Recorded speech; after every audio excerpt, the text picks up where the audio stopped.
gentlemen, CFA3 Carl. I'm here with the amazing Hannah Wendt. Finally was able to get this awesome woman in my studio. And even though she's right across the way from me, we share the same studio space. It's awesome to have you here. We are here doing these documents, these interviews in regards to Women's Month, WWSV, and we are honored. I am honored to have you here. Thank you, Hannah, for being here. I know that it's been crazy. This month has been awesome. I think, given that Women's Month has become an amazing front for all of the amazing activists, entrepreneurs, artists that have been coming out, at least in Sioux Falls. I wanted to see if you'd be willing to give me a brief rundown on your thoughts from when you first came onto the scene, I guess, here in Sioux Falls, and what struggles you have found as a woman artist, female artist, here, and what you've known as a struggle for most women coming out with art out here on the scene, and how we've come from there, where we've come from there. Okay, so I would say from when I first started, not when I first started doing art, but when I first started seriously looking into people who would be interested in buying it, or opportunities, or whatever else. All honesty, there's really not anything that's that different from female to male as far as I've experienced. Here and there, obviously, it's very silly to not say, oh, there's nothing. Right. But, as far as from what I experienced and in Sioux Falls, especially at the beginning, there really wasn't a whole lot. It didn't really matter if you were a woman or man or whatever. Yeah. Kind of mattered of, do you know what you're doing or not? So, do you know what you're doing, whoever you are? Right. But, so especially at the beginning, it really didn't seem like there was anything, and then, as you go on, you start learning more, and you start hearing about other people's experiences, and you realize that they're different than yours. But, even through that, and I would say till now, on the pure topic of just how, or struggles of getting your work out there, I really wouldn't say there's a difference. No. See, now, on the just one-sided topic of, how people perceive what you're doing, or who you are, and what you do, well, of course. If you're a female artist, and you don't paint, butterflies and princess crowns on the prairie, then, but, that's partially probably just where we live, too. Because it's South Dakota, because it's, prairies, Right. But, in that context compared to, male artists, I would say it depends on who you're working with. Sure. Because, honestly, I don't know, there's really not a lot, And if they're, personally, if I come up to front with someone who's just full-on sexist and is just way out there, I'm like, I'm gonna let you be how you are. I'm gonna find someone else. See ya. Yeah. Because, obviously you need to work through some things. Man. So, honestly, I don't really see it a whole lot. No. And that's good to say, too. Yeah, no, that's great. That is great to hear. I know that most of the topics that I've heard more so have been on the speech aspect of the art. What is the artwork saying? The boldness of the artwork. More men have the ability to get out work that is very bold and it has a lot to say within the work itself when it's male oriented versus when women are speaking through their artwork, and it's very bold and very loud, and it speaks in a manner that is about women equality, or inequality, and that seems to get a little bit of a negative impact. Is that something that you could say is a thing nowadays more so than ever, or is that being looked at more openly now? That aspect of it I have seen. Yeah. I feel like everything, it's evolving and changing, just like the world in life is. Things evolve. So, they do. That's where I get into Pokemon puns. But yeah, no, I mean, I can see the point of that, especially on that specific topic. I can see. Right. Yeah. But, I don't know. I'm a very open-minded person, so again, if I do encounter something where that's the case and I've created whatever, and, someone else has created something very similar topic-wise, and they're getting, broadcasted like crazy, but it's, all the situations are the same except for, I don't know. I like to kind of show people off sometimes, so I'll be like, you know what? I'm gonna rock it anyway. So, I don't know. I think it just depends on how you look at it. Right. And I guess that's what art is, right? It's based off of that. Well, we can get into the questions as we start in this interview. Where were you born? Here in South Dakota. Another native. Born and raised. Yes.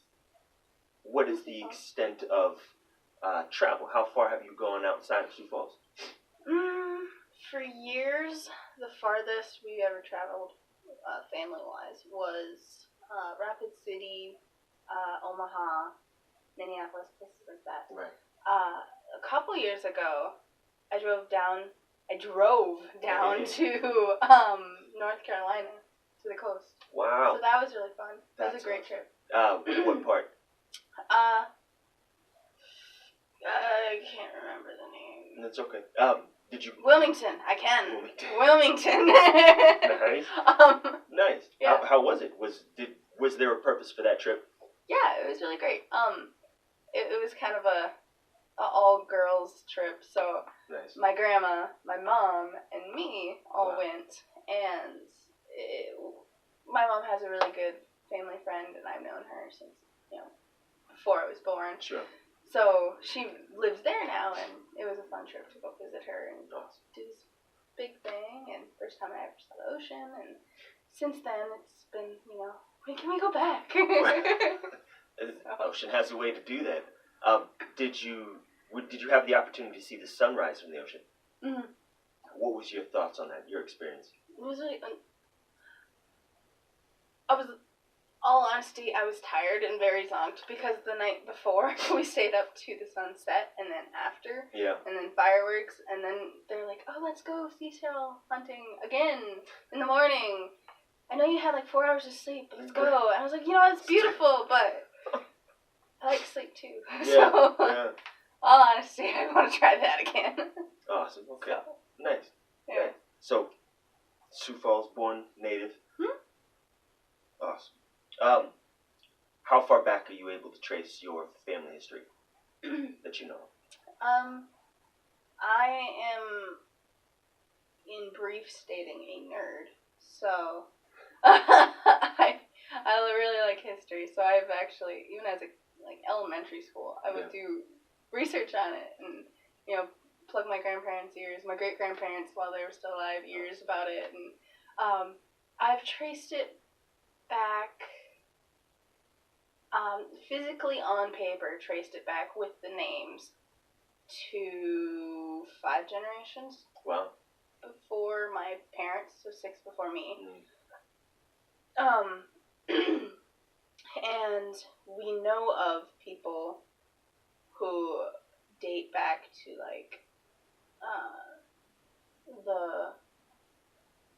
I'm spacing the name of the ship. It's not Plymouth, is it? It's, oh my goodness. Yeah. It's, okay, well, the Mayflower. Okay, yes, gotcha. Okay. I looked into the curves of your eyebrows and I saw the answer. Yeah, like relatives that date back to the Mayflower, relatives that, date back to, oddly enough, like, someone who lived in Germany, moved to the sort of United States at the time, owned land with his children, owned a business, was successful. All this while being a black man? Huh. Yeah. So, and especially at this time, it's like, what? Yeah, That's unheard of. Right. So yeah, no, I know a lot about my family's history. I'm a nerd about it, so I'm gonna just like go off on a tangent. So there's I believe his name is William Wendt. Okay. On my dad's side, and he is semi-famous, I would say. Yeah. Oil pastel landscape. Oh wow. Artist. Yeah. And even as close ancestor or family wise, my dad can draw amazing buildings, straight, perfect architectural lines for cars and whatnot. Wow. And then my mom, she can draw really amazing, organic features, sure. Figures, landscapes, people, drawings, whatever. Yeah. So I've kind of gotten both of that along with whatever and the influences of that. And so that's art related. Nice. And fun fact related, I'm related to Barney, the dinosaur. No shit. Barney. So Dean Wendt wow. on my grandpa's side, and then I want to say Kurt and William Kellogg. Okay. Kurt may not be the right name. Sounds familiar. Kellogg cereal. Wow. Yeah. On my grandma's side, we're related. So there's that. I've got 3 family crests. I've got barbarians in my blood. I traced that back. Wow. It was like this big, I want to say, a big group. Yeah. Of barbaric Vikings. Right. From Germany that were one of the first to actually explore the, United States as of now, right. Before Columbus. Because people did. Yeah. They'd seen America before Columbus. Yeah. And I thought that was insane how that was documented in some shape or form. Yeah. That, and there's, like, English crests, so, and that's the Kellogg's, so. Gotcha. They are this big English royalty thing. Yeah, Kellogg's go back pretty far. Mm-hmm. That's amazing. And then another, which is Huber, which is very close, actually, who was also barbarians. And oddly enough, I think back then, the Hubers, or however you say it in yeah. and the Wendts were either like sister groups or they were rivals.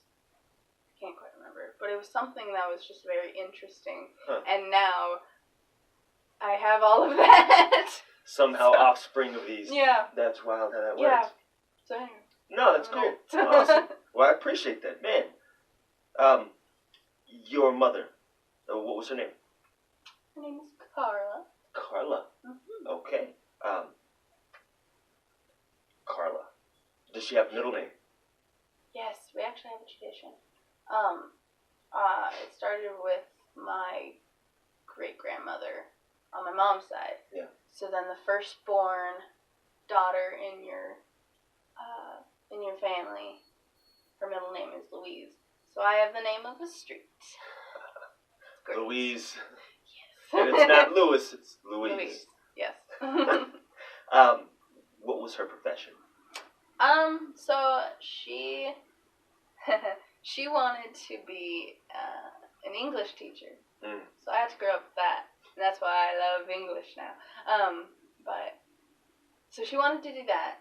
That never happened. Then she ended up for a semester technically. Did an art college. It's the one that you might see on advertisements here and there. Yeah. But when she was 17 or 19, she did a semester of this thing where you mail in your work, professors critique it, and then mail it back, and it's back and forth. because online didn't happen then. But it wasn't as easy back then. Yeah. So, she did that. That ended up falling through. Yeah. And then kids. So, but I say I've been grateful because my grandma, her mom, has, as long as I can remember, ever since I was a kid, any chance she got, even if it wasn't a chance she got, she created her chance, she would come to me and go, now don't you let no man change your life like your mother. You better follow your dreams. You're going to be an artist? Then you're going to be an artist. Don't be like her. My mom would just be sitting like, I know. So that was something that she instilled in you at a young age. Yeah. Would you say that was based off of some sense of regret, maybe some loss that she had knowing that was a dream she wanted to pursue?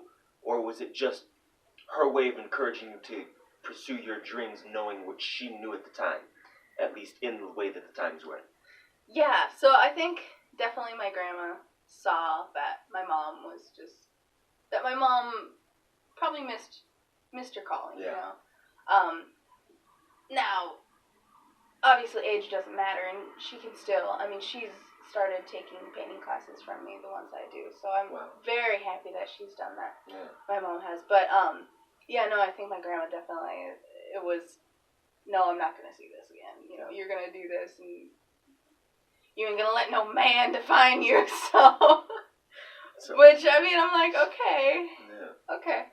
That's empowering. That's empowering. Yeah. Awesome. Yeah. My grandmas are amazing. So. Okay. Awesome. Your father, what was his name? His name is Mike, and then that's where the Wendt comes from. Yes. Okay.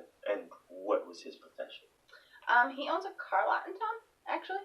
Hey. So, that's the car lot that I do accounting for, and little family-run thing. Sure. We've been around for as long as I've been alive, except a little bit more. So yeah, I know some of my brothers work there as like mechanic and whatever. So, but yeah, pretty cool. I think, and both my mom and dad, I believe, are from Rapid or Sturgis area, right, or Omaha. What would you say your dad's profession is? Your father, what is his profession? If you could define it. Definitely businessman in the automotive sense. Yeah. Like full on business. Full, yeah. So that's really cool that I've told this to people before. You know, I think it's really cool that I've not only that I've been influenced consistently just by seeing right the artistic side, but then also the business side of things throughout my life. And even if I hadn't, still I went out to go find that type of influence. So throughout my life, I've been influenced by business in some way, and art in some way. So now that I have my own art business, I'm very, I don't have to hire an accountant. I can do it, yeah. So awesome. But do you have any siblings? Yeah, so I'm one of 6. Wow. Mm-hmm. Okay. So I'll give you. Okay, so it's my oldest brother, and I'm horrible with ages. Okay. So he's 30-something. Yeah, no, that works. Like sure. 32. He's married and has a 5-year-old daughter and a 1-year-old son. Awesome. So niece and nephew. And then my other brother, who is like 28, I think. I will quote you on that. 26. He's 26. And then he's the mechanic at my dad's car lot. Awesome. And then I have another brother who is 25, and he works for my oldest brother at my oldest brother's auto body shop in Keith. And then there's me, and I am 20, almost 21. And then my little brother, who is 18, he lives at home. And my little sister, who is 8. And I was the last planned. I don't know. It's just kind of funny to think about that. So. I was almost going to say you were about sounding like you were the only female in the family, but you have an 8-year-old sister. That's amazing, and that one, that's an interesting age gap to go from. And I guess I myself only come from being the oldest and having my middle and youngest brother and sister, sister and brother in transfers. But what was it like being in that kind of a family? What was the family dynamic like in that life?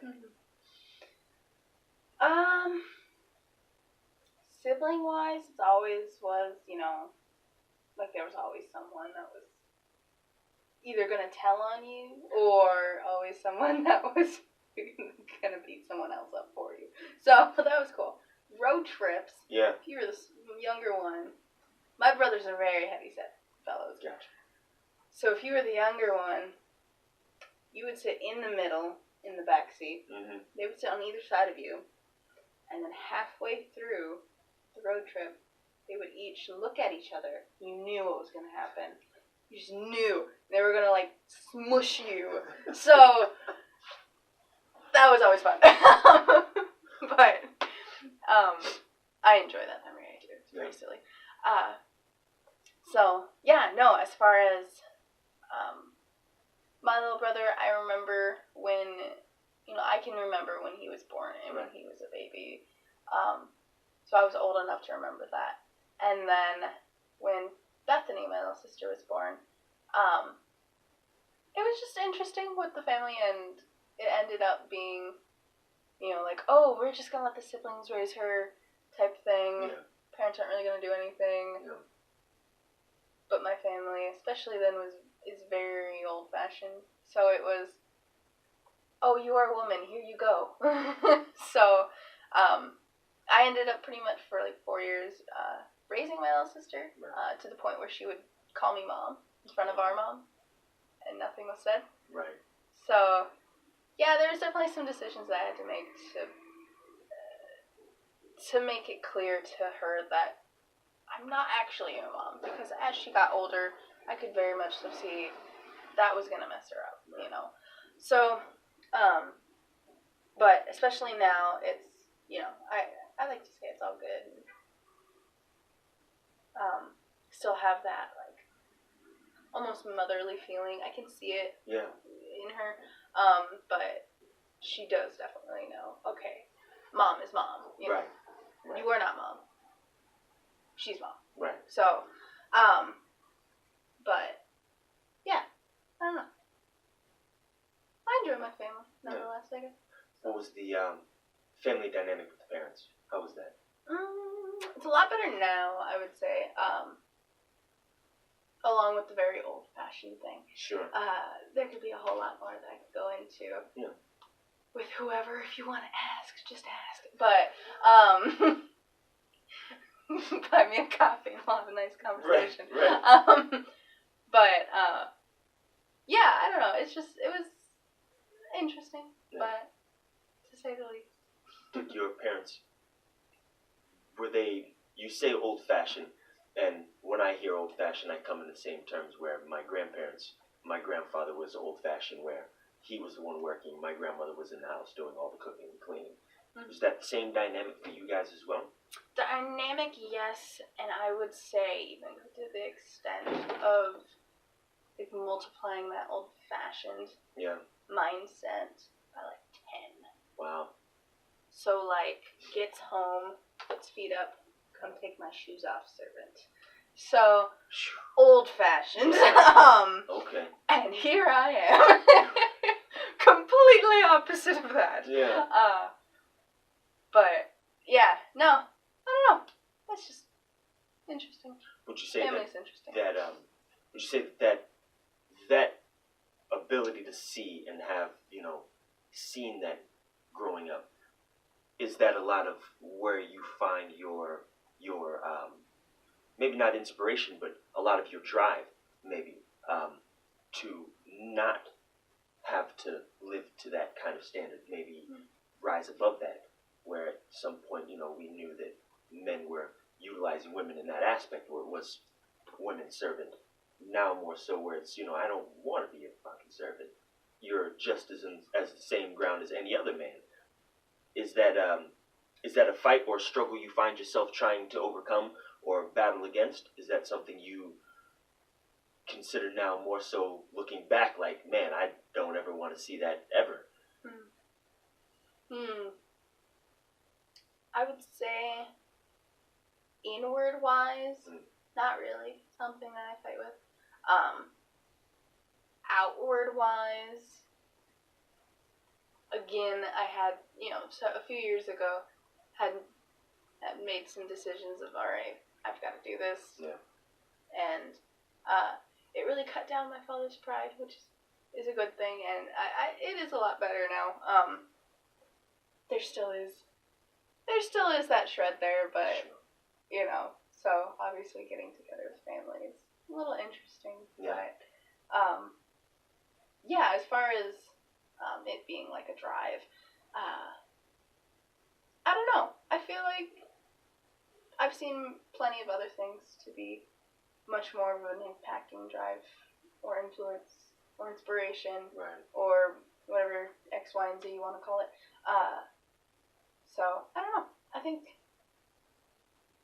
it's something I ponder on. Sure. And that, if the opportunity's arisen and I see or hear of someone giving an example very similar, I'd love to chime in, be able to give some support of any way. Right.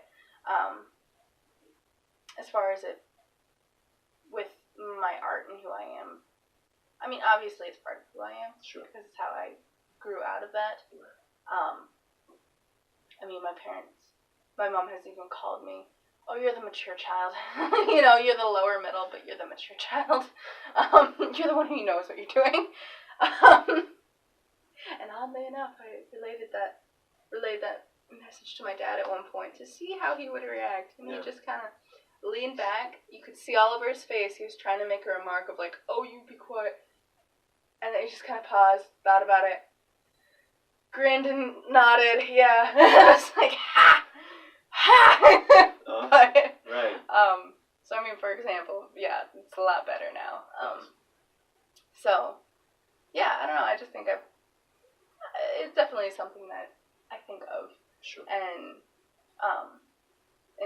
projects that are geared towards like relaying something that was an emotion in the past, then yeah, I would explore it there. But anything as of present or into future, I don't know if I would really, explore that. So, because it's a thing. Yeah. And, yeah. What was the most significant impact of your childhood? And how old were you? Impact towards what? In general. Whatever that comes to mind. What is the most impactful moment, most significant moment of your childhood that you can remember that set the tone to bring us who you are today? I had a wacky childhood, so this is going to be... Okay. I usually even say, I've told, really good friends about different things that happened in my childhood, and they're just like, wow, you didn't have a childhood. What? You didn't, but you did at the same time? Right. And a remark that I remember a friend saying was, wow, you didn't. I mean, aside from the cartoons, you didn't. I was like, yeah, pretty much. I don't know, man. I think,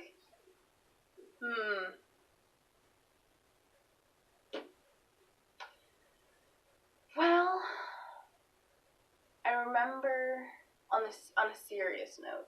I'll start with serious note and then more positive note of just a couple things that I think of.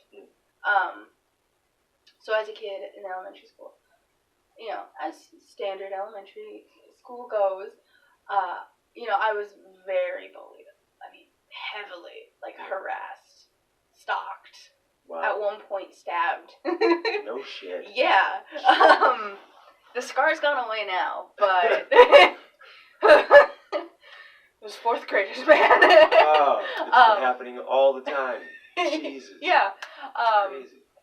But yeah, that instant, Yeah. the kid, like, broke a pencil, and as I walked by the desk, like, stabbed me in the middle of class. Jesus. Yeah. Here in Sioux Falls. He must have really liked you. I guess. Wow. But, yeah, no, so I was, that's part of things that I have experienced, and, I mean, especially in middle school and high school years, I remember, vividly knowing and it being an impact on me of how I process things, of, like, vividly knowing, yeah, second day of kindergarten, that's when it started. Yeah. Like, I have photographic memory and short-term memory loss at the same time. So, I mean, combination. yeah, so I told you that before, Yeah. how they just kind of, like, tag team sometimes. Yeah. So sometimes I just, like, vividly remember everything, and other times I'm like, who am I? but, yeah. But, yeah, no, so there's that, and, just kind of that whole experience, and I would say, even in my teaching, like, when I teach, kids and whatever, or adults, or teens, or high schoolers, whenever I teach, whoever, I'll see that. And I remember, as a kid, there were the teachers who didn't care, who would see it and call out the person who was being bullied, and let the bully, or whoever, just be like, whatever, you do this mostly, who cares? So I remember that. And I remember, not knowing how to process my own head. Right. Like, I had no idea. So, relating into now, I've written memoirs and stuff, and I'm, even in teaching, there were, elementary age students, like K through 5. Yeah. Several of them that I could see, oh, you're the bully, in blunt terms, or, oh, you're just very conflicted and you are back and forth of whatever. So I don't know, I remember relating my own experiences now, having made it a mission to be, okay, I'm gonna get through to you guys, and I'm gonna show you guys, you don't have to automatically go to punching your friend, because they wanted to look at your paper. Right. Like, it's a cool drawing. They want to look at it. You don't need to punch them, honestly, that's something that happened. So, it's just this process of working with people, and it's the same thing with adults, too. Yeah. Kids' minds are just, the same minds as ours, just less knowledge is in there of how things work. So, but how the brain works itself, it's pretty much the same. Yeah. In emotional states, I would think. Process is still very, very similar, at least. So, by the time just this last January, by the time I left that program, I was there for almost a year, and these kids who were doing those things, whenever something would happen, and, if it was like, okay, they're trying to, take my stuff, I keep telling them no, they would just come up to me or someone else, or to another friend even, and be like, can you take this? They want to use it, fine, they can use it, and they would just go grab a piece of paper and color instead. I was so proud. Because I'm like, yay, you didn't make anyone bleed. It's an accomplishment. Yeah. Especially in the young ages. Yeah. That's an accomplishment. And even that, there were several other kids, that were the one who were bullied. Yeah. And, that's a whole different process of trying to work with. Yeah.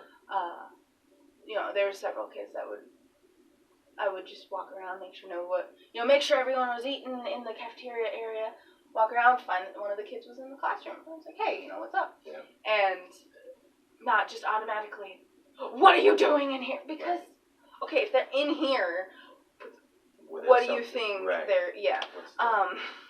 So, not so much being a tyrant, because I remember that. You know, so many kids that have said, oh, I'm being bullied. Oh, I hate myself. Yeah. Oh, you know.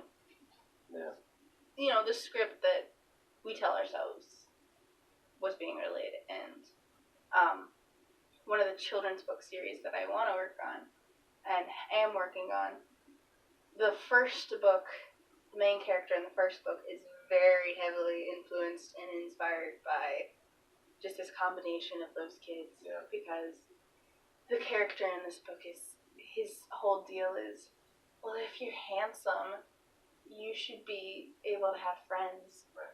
He justifies that by not having friends.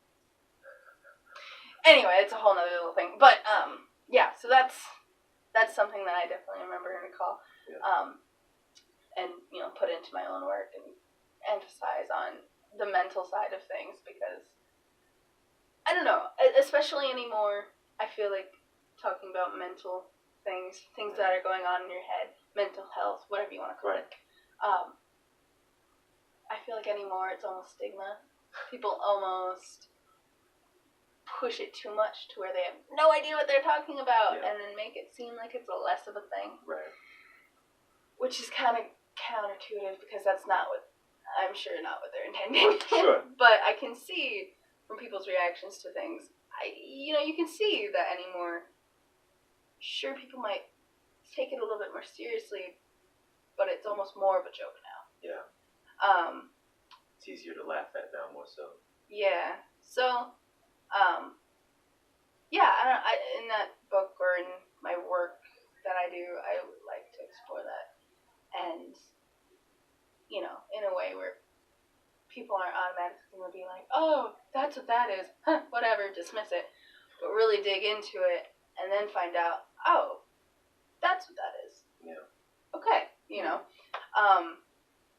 But, yeah, and on a positive note, I always remember, I don't know, it's kind of hard to find positive things from my childhood, but I do remember a couple little things of just, you know, I remember always sitting outside, like beneath the tree, and just staring at the clouds. I used to stare at the sun way too much. Which now, as I've gotten older, I told my eye doctor that one time, and he's like, oh, that's what this whatever is in your eye. Okay. And I have,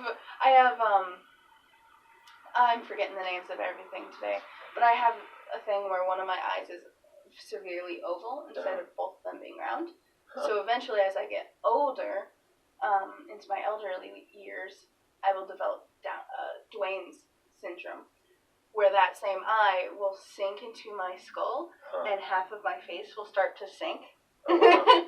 So that's gonna be some epic portraits. All from staring into the sun. Well, not from staring into the sun. That left an impression on one of the eyes. I see. But it was hereditary. It's hereditary, the eye thing. Gotcha. So yeah, stare into the sun. No, that's not a correlation. That's just something that was I remember, and yeah. So yeah, no, and I remember just always looking at the clouds, looking at things.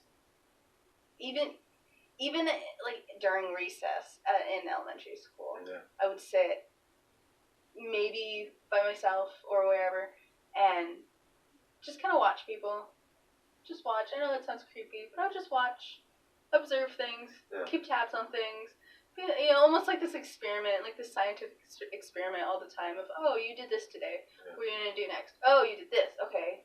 Like mental note of that, and just kept remembering these things. And I even remember sometimes like I would just watch people stare at like a tree or something, watch people, and other times even just like watch people who I knew are jerks. And every once in a while I'll just be like, huh, life is interesting, you know. I mean, as a freaking kid, I would think that. And so I remember that, and that heavily influences and has continued to how I see things now, which is very similar, you know, just, you know, everything has beauty in it. Right. So, and another thing, which is kind of related to that, but not at all. Yeah. My great-grandmother had a bird, and I still want a bird because of that bird. That bird would scream at you. And as a kid, I didn't really know any curse words, but I'm 90% sure it was curse words that this bird would scream at you. Or, I mean, just insulting things or something. I don't quite remember what the bird would say. Right. But this little bird would just hate everyone. Jeez. But he was such a pretty bird. Yeah. And I just always remember whenever we went to her house in Omaha, all us cousins would play, and it would be great. And she had one of those cool chairs that sat on the floor, and you rocked back and forth, and then you went back on your back, and then you hurt yourself. But it was great. And then you would hear this bird upstairs just, like, going at it. And I'm like, what? So, I don't know. That's a fun memory I remember. So. That's awesome. Yeah. That's awesome. One of my favorite questions to ask, and even more so insightful, I believe, is when did the pursuit of your artistry happen? When did you pursuing it as your life's work rear its head? And, do you remember what inspired you? Where did the inspiration come from in that?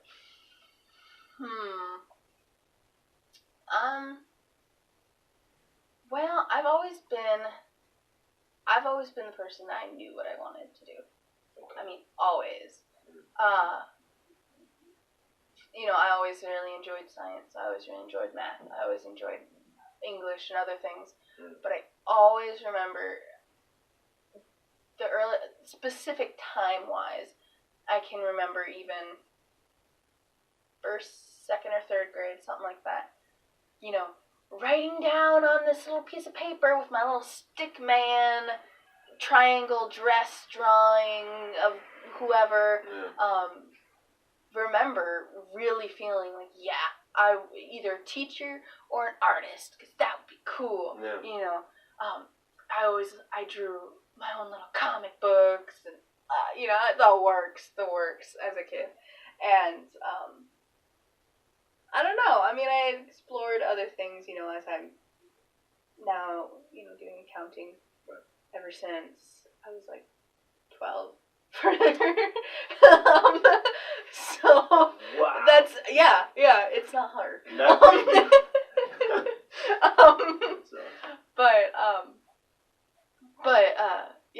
I mean, I've always known that I have loved art. And it's just developed since then, and I know, like I said, I've done accounting. I've differed into other things. I was for a while an accountant / technically consultant for a lawyer in town. Yeah. So that was cool. I've done all sorts of different things. Retail, restaurant work, of course. Whatever else. But and at one point even had considered, screw this, I'm just gonna give up art, get rid of it all. Just gonna go work behind a desk at Midco or something and call it good for the rest of my life. Really? I considered that twice, and the second time actually had packed things up in boxes, ready to go, just throw into the dumpster. I mean, at that time, my apartment was like my storage unit for my art. That would have been everything just gone if I would have actually gone through with it. But yeah, even then I couldn't, which is very relevant,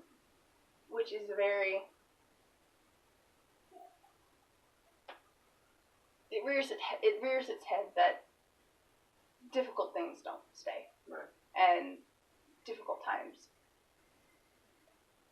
are, I would even go as far as to say always, shorter than times that you can enjoy. Right. So, I don't know. I've just, ever since I was a kid, I've always known. So. Awesome. Yeah. But it always was interesting, like in high school, trying to talk with kids who were like, I don't know what I want to do. And I'm over here just like, well, Well, I don't know how to really sympathize with you with that. Right. I mean, I can discuss with you with that and help you, encourage you, or help you find whatever. But sorry. It's awesome. It's my tears. So. Wow. Okay. Yeah. With your artwork, ideally, how do you want your artwork to be perceived? Well, I don't want to go as far as to say, I don't care, just do whatever you want, Sure. look at it however you want, Yeah. I don't really care, there's no meaning in it. Right. I don't want to go as far as to say as that. I know there are artists who do go as far as that, and it works for what they do. Yeah. Or other times maybe doesn't work, and they should develop it more, but I don't know.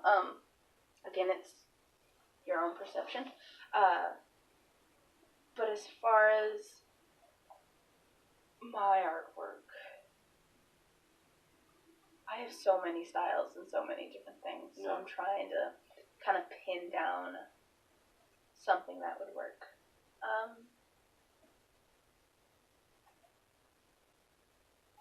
I don't know.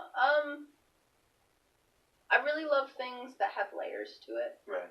Either in literal terms of layering on whatever media, or in metaphorical terms, if it's written or if it's, whatever.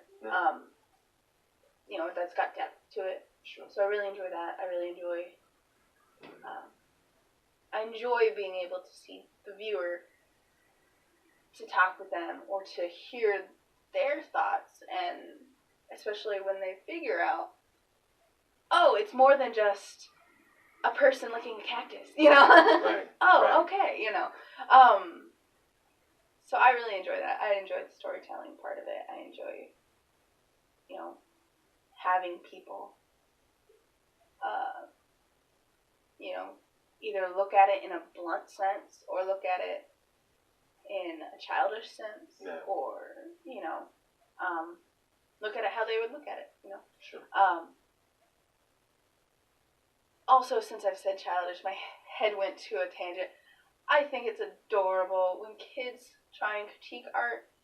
I've, my little sister, I've brought her to many galleries, and she's, at the time, like a little 6-year-old, going up to the artist. How did you do this? Yeah, but what technique did you use to do this, whatever area? Talking about stained glass here. And the artist is this older guy. Whoa.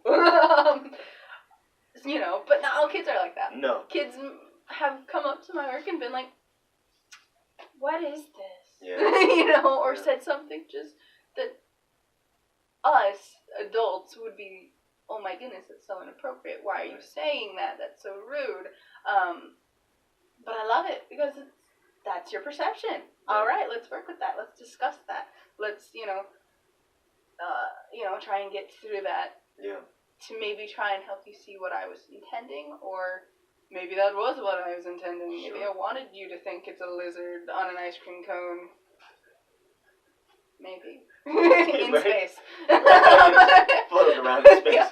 Oh, that's awesome. But, yeah. I don't know. I really enjoy people's perspectives, and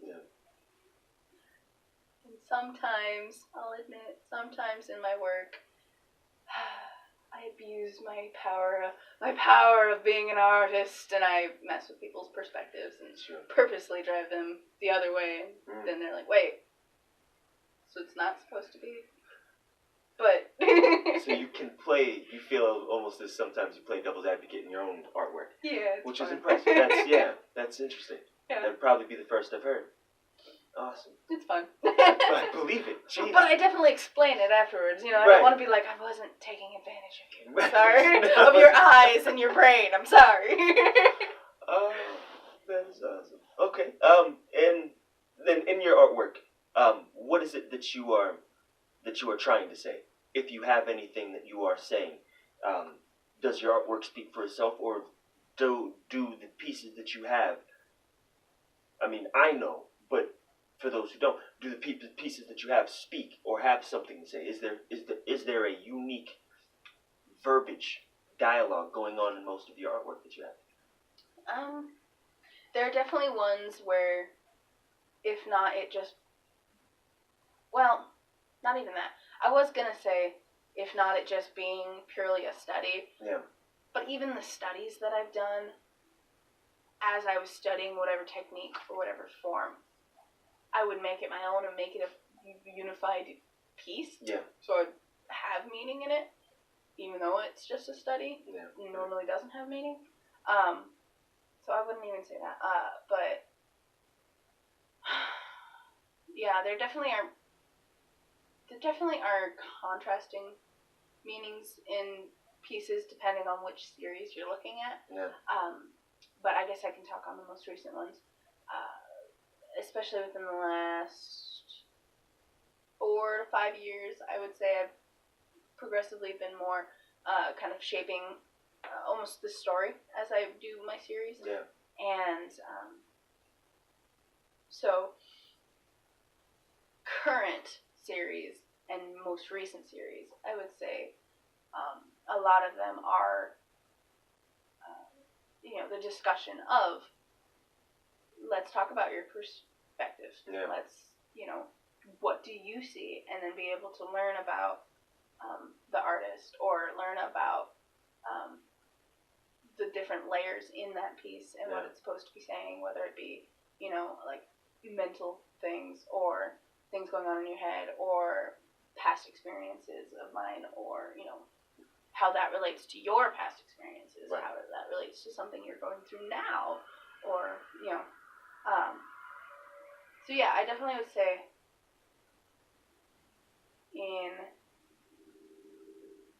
in a way they're trying to say, hey, let's have a conversation. Right. Also tangent, because we don't have conversations enough anymore, so. I agree. Yeah. So, it's that on top of other things, so. Awesome. Yeah. Nice. Yeah. Well, given that the end of these things, I want to end it in the same way as one of my heroes, James Lipton, in regards to the way he ends his hero, Bernard Bevo.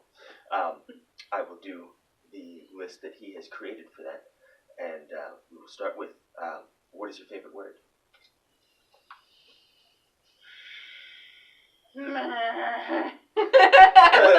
That. No. You don't know what that is? Look that one up. No. Oh, jeez. I don't know. All honesty, just to be a smart aleck, probably just like a noise. You know? Because. Yeah.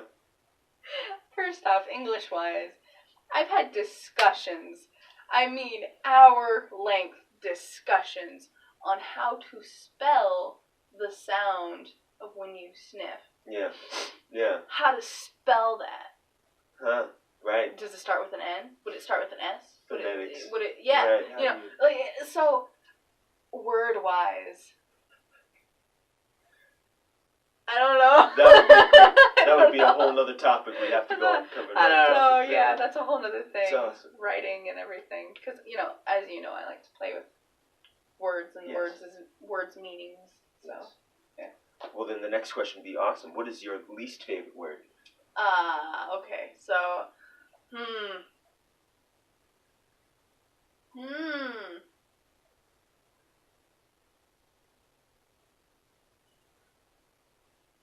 As in, I don't know is the least favorite word, or? No, I don't know. As in, I don't know. I was going to say restrictions, but then I was going, but restrictions can be good. Sure, yeah. Sure. So, maybe not. So maybe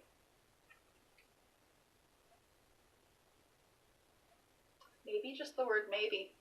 Maybe. Maybe. That is a lingering question. Lingering words. Never really that much fun. What turns you on?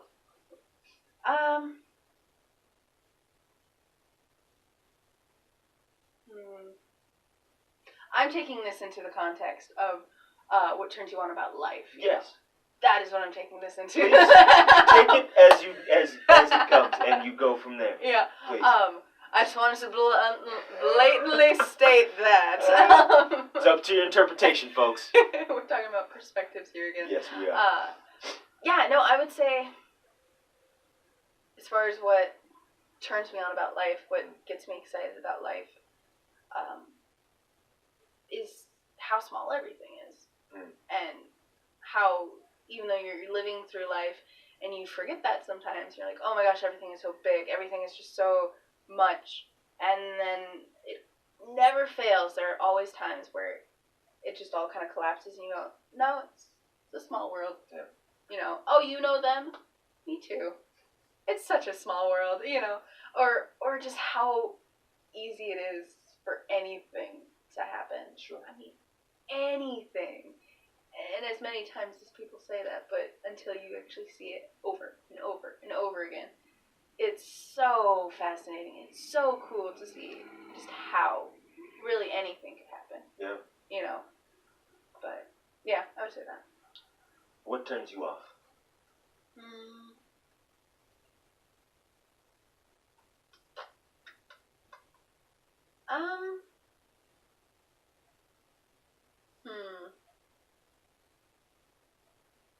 On the topic of life and translating that to people, I would say a big combination of the the attitude of like that people can have where, you know, they don't need anyone, they know it all, it's fine. That's so foolish, you know. And on a little tidbit, not to poke at anybody, because I do enjoy people entirely of anyone, and am friends with entirely of anyone. But there's a type of personality that drives me crazy, and I just want to like hold them and say, you need to be quiet now, because you are not how you're acting right now. You need to just be quiet.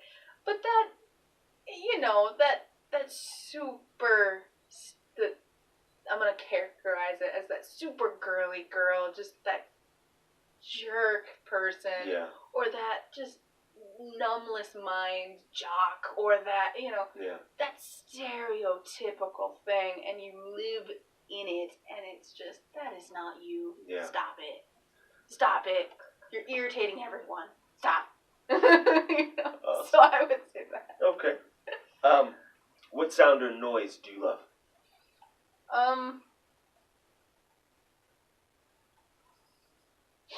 The inhale. How do you smell it? How do you spell it? That joke set aside. You know, I don't want to say something as cheesy as, you know, oh, the sound of birds. But it is something very interesting to hear after, especially in South Dakota, where you go months without hearing that, and then all of a sudden you're like, wait, what was that? Oh, that was a bird. Because that just happened, and I got reminded of, oh yeah, that's a really cool feeling of when you're, oh, that's a bird. Cool. So, I would say that, or, you know, I don't know, or hearing different tones in people's voices.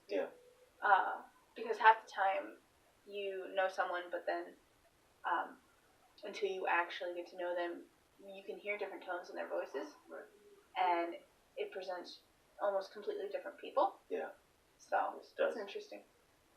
All right. What sound or noise do you hate?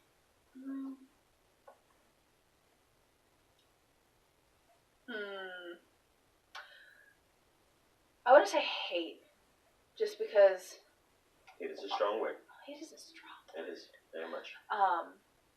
And all noise can be manipulated. So if you don't like it, just, you know, change it. But what annoys me and can get on my nerves is if I'm trying to, you know, if I'm working and I'm trying to work, and maybe it's something where I have to have quiet, or have to have something that's mellowed, or whatever, or sleeping, trying to sleep. Either way, I will say just that thumping noise from just over the top bass in music can drive me insane. Utterly insane. See, now, if I'm hanging with someone and that's the thing that's playing, okay, sure, it's still going to be a little bit annoying because it's just, all honesty, a bit much. No matter what you're playing, any song can have annoying bass. Yeah. Any song. Anything. Any song. It could be the sound of farts and it has bass in it. If it's over the top, it's still going to be annoying. Yeah. So, yeah. Okay. Fart bass. Yeah, fart bass. Is what I'm going to say. What is your favorite curse word? Oh, what was the one? You can go eat your grapes. Or you can go eat your own grapes. Oh, that's well said. You can go eat your own grapes. I like that. Okay. Yep. Awesome. Yep. Awesome. What profession, other than the one you are currently doing, would you like to attempt?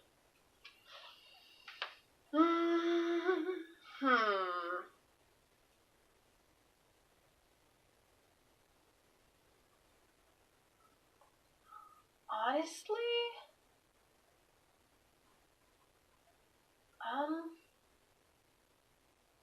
I don't know, just an elevated level of what I'm doing. Huh. Yeah.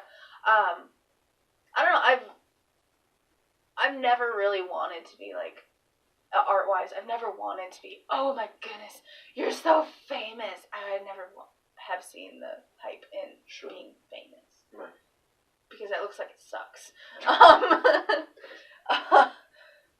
Money's not everything, and knowing whatever it is and everything, and thinking of something that I would enjoy doing. I've done accounting. I've seen and been firsthand on how lawyers are.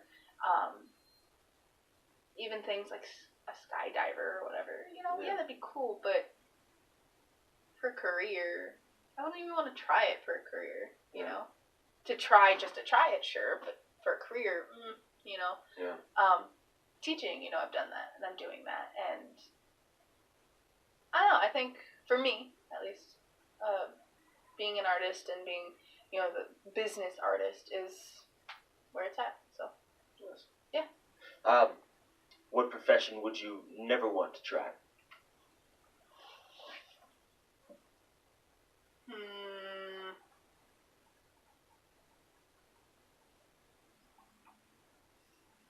I mean, if I absolutely had to, if circumstances were right, and situations were in the right place, I mean, I would probably try most things if I had to. Yeah. But, there's this video of the guy who takes cobras out of this bucket, feeds them, and then, has to put them back with this big stick. Yeah. No, thank you. I think I'm good. So, you can do that if you are fantastic at that. I don't want to get bitten by a snake, so. And finally, what is it you would like to see on the other side when your light in this world is extinguished? I don't care, honestly. I faced death many times, and have almost died many times.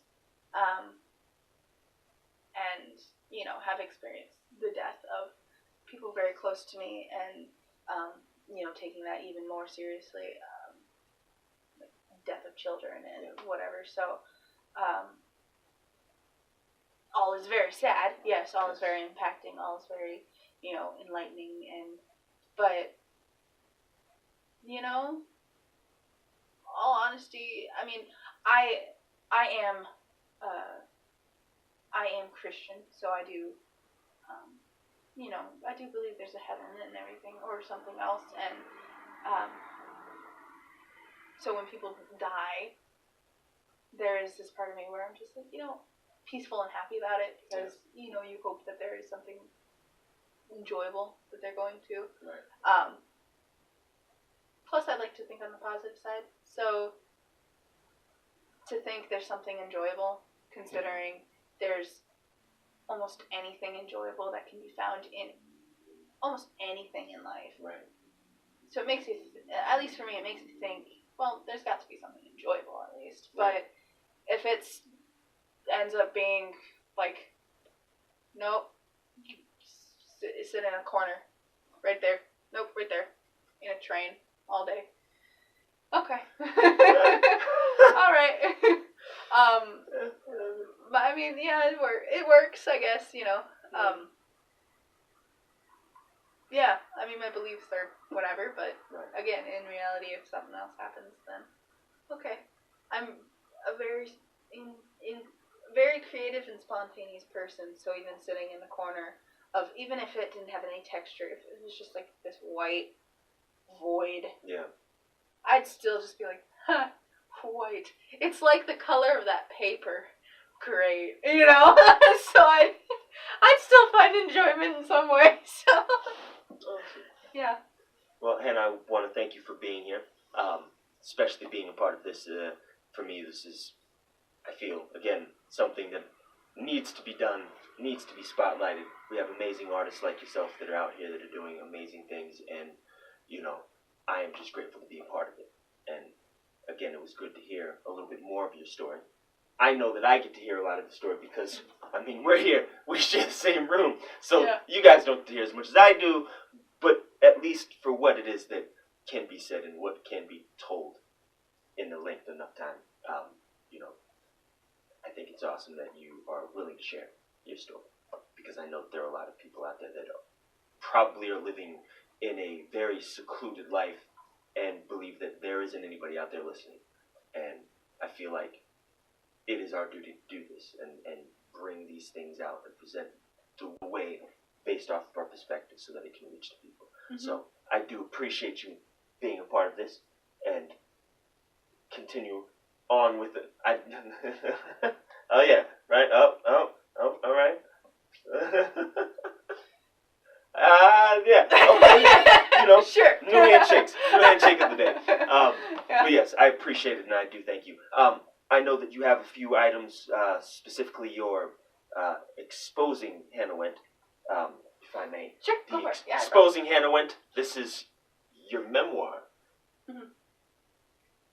This actually goes with some of the artwork that she has, including the one in the back where she was talking about licking a cactus. It's not just licking a cactus.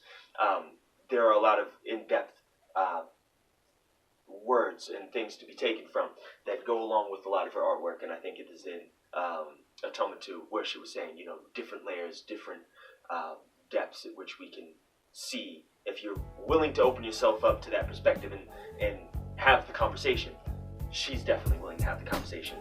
I love having the conversation, so here we are having the conversation.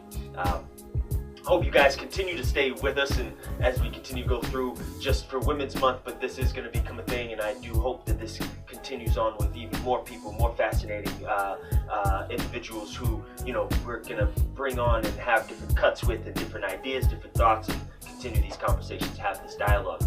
So thank you guys again for joining us, and have an amazing day.